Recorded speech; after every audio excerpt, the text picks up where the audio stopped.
আমি চিন্তা করলাম সাদেক ভাইরা এই দুটি পিলার নিয়ে আজকে এই মানববন্ধন করছে কেন? মানববন্ধন করার গভীর তাৎপর্য আছে। এই দুইটি স্তম্ভ জেনারেল আজিজ আর বেনজির আহমেদ। আবার খুব হাসি লাগে মাঝে মাঝে, মানে একটা কথা আছে না, ভূতের মুখে রাম নাম। এই বেনজির সাহেব ওসি সাহেবদের একটি সম্মেলনে বলেছিলেন যে ওসি সাহেব, আপনাদেরকে বলে রাখছি দুর্নীতির ব্যাপারে আমি 0 টলারেন্স দেখাবো। উনি যখন সম্ভবত আইজি, প্রায় 500-র অধিক সারা বাংলাদেশের ওসিরা সেই সম্মেলনে ছিলেন। আরে বাপরে, 0 টলারেন্স দেখাবেন যদি কোনো পুলিশ কর্মকর্তা ঘুষ খায়। আর আমার হয়তো বলেছেনই যে গণতন্ত্রের আন্দোলনে যারা অংশগ্রহণ করেছে তাদের ব্যাপারে ঐতিহাসিক মন্তব্যগুলো কি ছিল বেনজির আহমেদের। কত ধমক, কত হুমকি, যে অস্ত্র দেওয়া হয়েছে আপনাদেরকে হাডুডু খেলার জন্য। প্রধানমন্ত্রী, আপনি যদি ন্যূনতম আপনার মানবতাবোধ থাকতো, আইনের শাসন থাকতো, সেই জিনিস আপনি বেনজির সাহেবকে গ্রেপ্তার করতেন। উনি প্রকাশ্য এই দেশের নাগরিক বিরোধী দলদেরকে গুলি করে হত্যার নির্দেশ দিচ্ছেন, আপনি করেননি। কারণ আপনার অবৈধ ক্ষমতার তারা ছিল রক্ষক, আর এই রক্ষক হতে গিয়ে তারা যে কত ভক্ষণ করেছে সেটা এখন দেখা যাচ্ছে। সেটা এখন প্রতিদিন খবরের কাগজে আসছে। আপনার আজকের যে দখলদারি ক্ষমতা, এই ক্ষমতার প্রহরী, এই ক্ষমতার সিকিউরিটি গার্ড তো ছিলেন এই বেনজির সাহেবরা, আজিজ সাহেবরা। আপনি তাদের দম্ভে এবং তারা যে জনগণের উপর যে দমন নীতি চালিয়েছে সেটা তো আজকে সর্বজন বিদিত। জাপানের অ্যাম্বাসেডর বলেছে যে রাতের অন্ধকারে নির্বাচন হয়েছে 2011 যে নির্বাচন, দামি নির্বাচন 2018 সালের ডিসেম্বর মাসে। কে করেছে? এই আজিজ সাহেব, বেনজির সাহেবটা করেছেন। আমরা জানতাম যে আগে কমপক্ষে সেনাবাহিনীর কর্মকর্তাদের একটা নৈতিকতার জায়গা থাকে, তবে তারা সবসময় একটি আলাদাভাবে তাদের প্রশিক্ষণ হয়, সবকিছু হয়। এই যে আজিজ সাহেব সেনাবাহিনীর প্রধান হন কি করে, এইটাই তো বিস্ময়কর ব্যাপার। ব্রিটিশ আমল, ঔপনিবেশিক আমল, ব্রিটিশ বিরোধী আন্দোলন করে অনেক স্বাধীনতার যোদ্ধা, আমরা তাদেরকে স্মরণ করি। ব্রিটিশ আমলেও নিয়ম ছিল যে কোনো উচ্চ পর্যায়ের সরকারি চাকুরি পেতে হলে তার 14 পুরুষের মধ্যে কেউ ফৌজদারি আইনে দণ্ডিত আছে কিনা সেইটা দেখা হতো। যদি দেখা যেত যে হ্যাঁ, তার ফৌজদারি আইনে দণ্ডিত ব্যক্তি, কেউ চোর, কেউ ডাকাত হতো, সে চাকরি পেত না, যতই ভালো হয়ে যাচ্ছে। তার বাপ কৃষক, তার বাপ কোথাও অত্যন্ত সীমিত আয়ের উপার্জন করে, এগুলো কোনো বিতর্কের বিষয় ছিল না। তার ছেলে বড় চাকরি পাবে, কিন্তু চোর ডাকাত যদি হয় পূর্বপুরুষ, তাহলে সে চাকরি পাবে না। আর জেনারেল আজিজ তাহলে কি করে চাকরি পেলেন? এটা তো আজকে একটা বড় ধরনের প্রশ্ন জনগণের।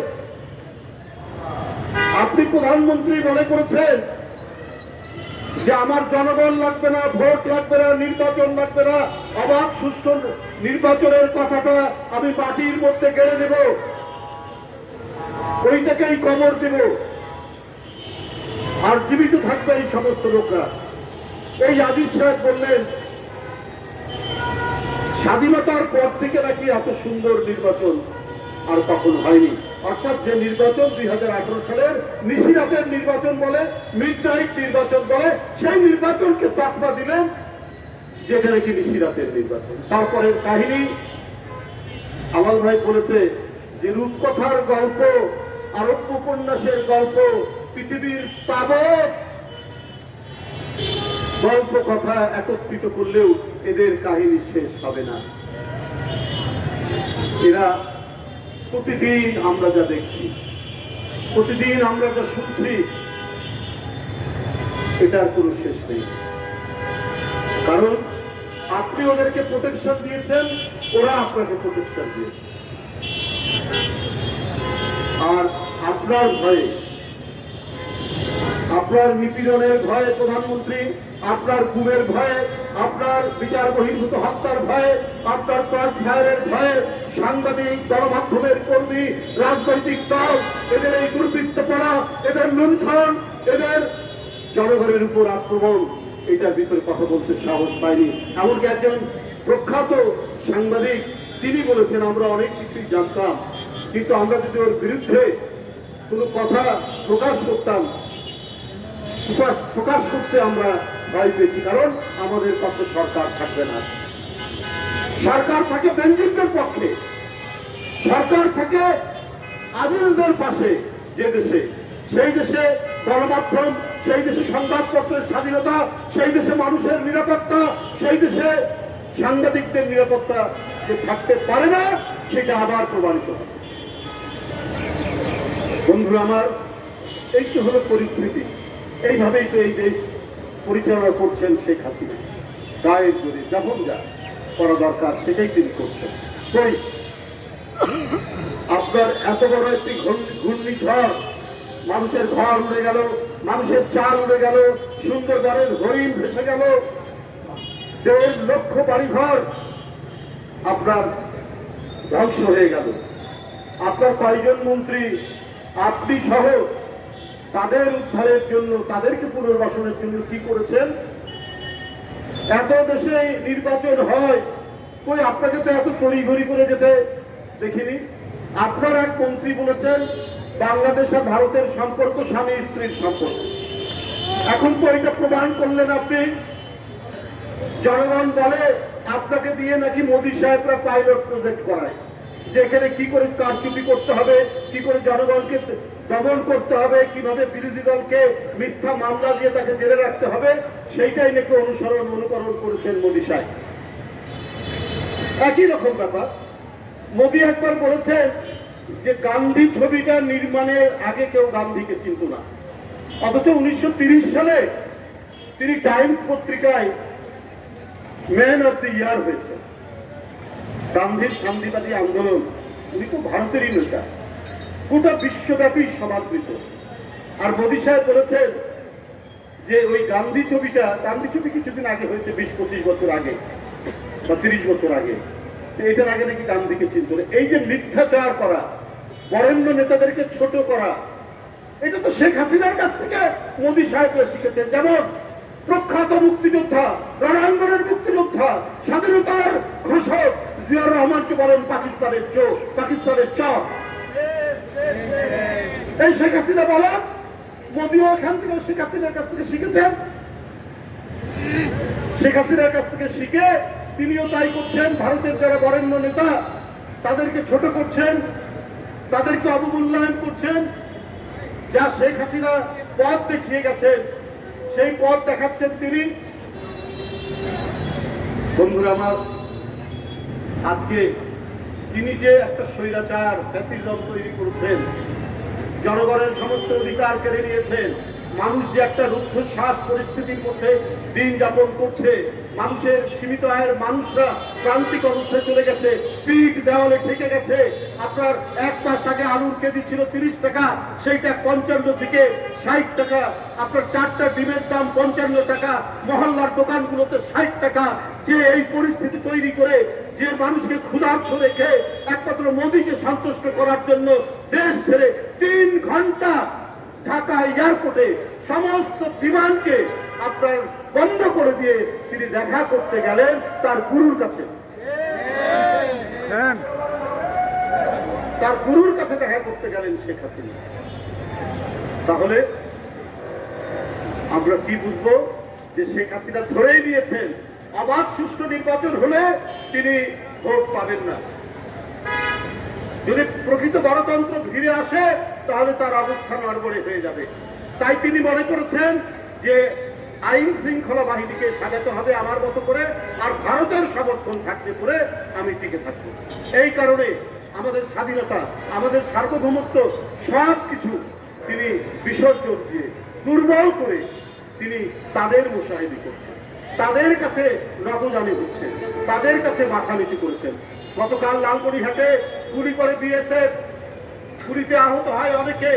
তার 5 দিন আগে আরেকটি বর্ডারে গুলি করে হত্যা করে বাংলাদেশিদেরকে। একটা প্রতিবাদ পররাষ্ট্রমন্ত্রী এত কথা বলেন, এত বাচাল পররাষ্ট্রমন্ত্রী কই? মেরুদণ্ডে জোর থাকলে একটা প্রতিবাদ করতে পারতেন ভারতের বিরুদ্ধে, একটা প্রতিবাদ করার তো মুরত নেই। আর বড় বড় কথা বলেন, নিজের দেশের লোক বাংলাদেশিকে হত্যা করেন আর পূজা করেন গিয়ে মোদী সাহেবের। আপনাদের লজ্জা করা উচিত।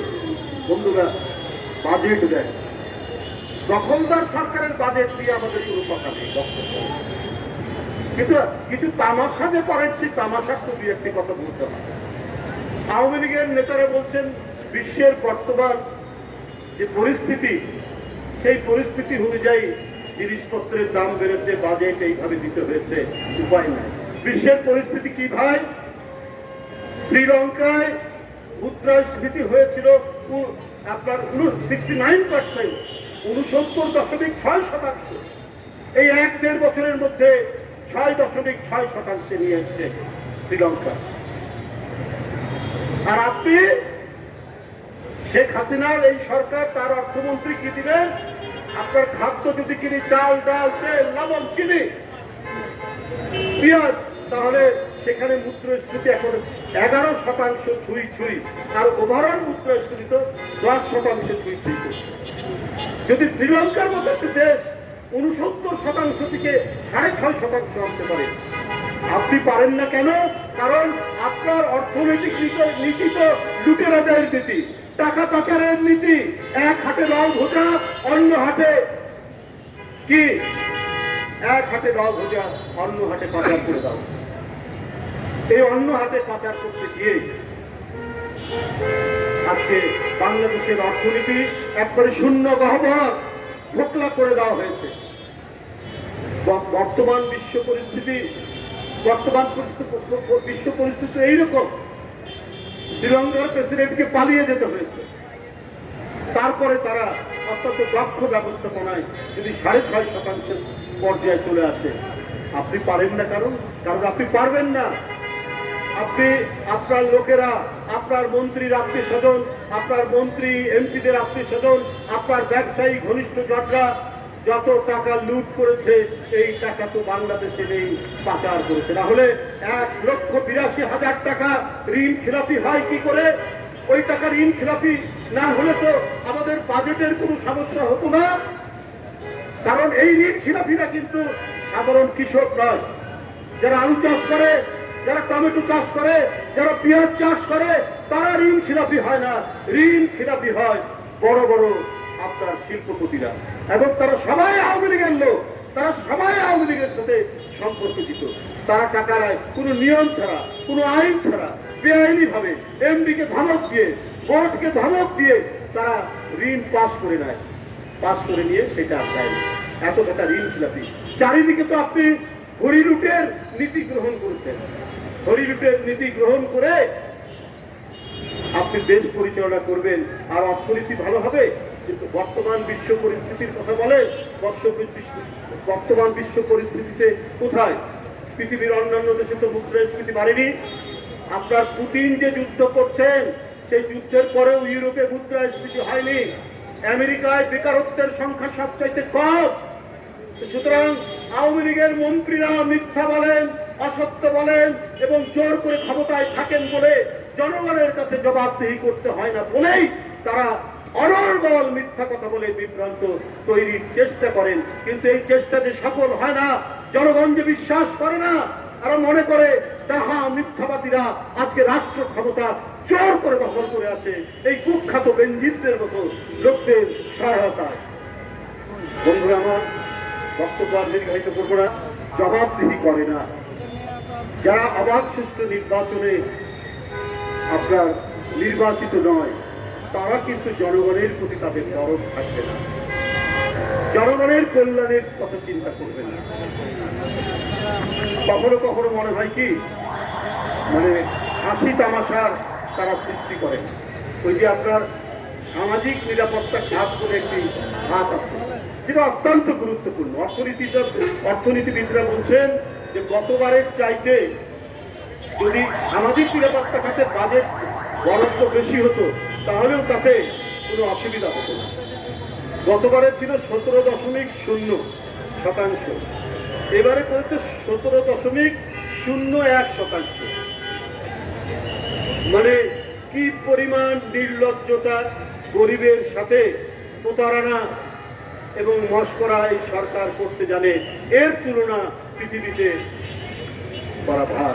আমি এই দুর্নীতি, এই লুটপাট, এই দুর্বৃত্ত পরায়ণ রাষ্ট্রীয় প্রশাসকদেরকে যেভাবে শেখ হাসিনা লালন পালন করেছেন, এর জন্য দায়ী আওয়ামী সরকার, এর জন্য দায়ী শেখ হাসিনা বাদে, অন্য কেউ দায়ী না।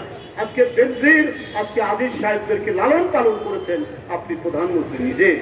এখন বোধহয় কোনো ভাগ বাটোয়ারার মানে কোনো বিষয় হয়েছে এটা মানুষ মনে করে, এই কারণে আজকে তাদের কথা আপনি বলছেন বা তাদের কথা আজকে জানা যাচ্ছে। কিন্তু এরা তো আপনারই সৃষ্টি, এরা তো আপনাকেই অবৈধভাবে ক্ষমতায় রেখেছে। আপনাদের সবাইকে